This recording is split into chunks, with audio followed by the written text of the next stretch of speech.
There are several bills, 3 bills in fact, before the Texas legislature this session that will provide for aid to private schools, higher education and secondary and elementary education. These bills will by and large be providing aid to parochial schools. And the Texas Civil Liberties Union, we think these are bad bills because, first of all, they violate the constitutional concept we've long held in this country of separation of church and state. All 3 of these bills will provide funds for sectarian religious instruction.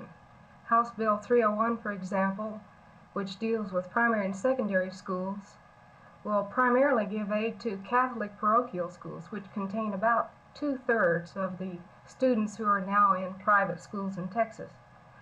The idea that general tax money should be used to teach Catholicism or Judaism or any other religious faith has always been unacceptable to Texans, and in fact may be soon struck down on the national level by the Supreme Court. There are some other problems also with these bills. One of them is that it raises the question of taxation without representation. House Bill 301, for example, dealing with primary and secondary schools, will not give citizens the voice that they now have in running the public schools. All of the citizens in Texas have a voice in the public school system, including the parents of children who are in private schools. They can run for the school board, vote for school board members, and if they don't like the way the school boards are operating, they can throw the rascals out. This will not be true, and these safeguards have not been included in House Bill 301, and only the most minimal safeguards have been included in the bills concerned with higher education. Let me add that it's not secular groups that are primarily opposed to these bills. I think that religious groups see this encroachment or this tendency for the state to get involved into religious matters or get involved with parochial schools as being the first step for state, if not control, at least state influence in religious matters.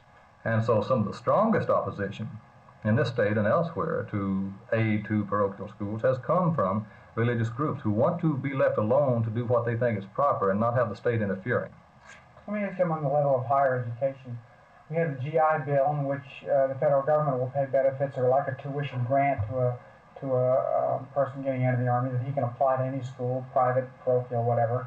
We already have federal loan programs in which a student can use the money at any school that he chooses. We have federal grants to private schools as well as public. We already have a precedent for state aid to private education? I'd say not quite as blatantly as these bills would provide for. This tuition equalization bill is not simply a grant to a student who needs to go to school. This bill is to provide grants to students who already can afford to pay tuition at state universities, and it's to provide then for giving them additional money to pay the differential between the public school and the private school, thus contributing directly to the income of the private school and not simply assisting the student to get an education. Yeah.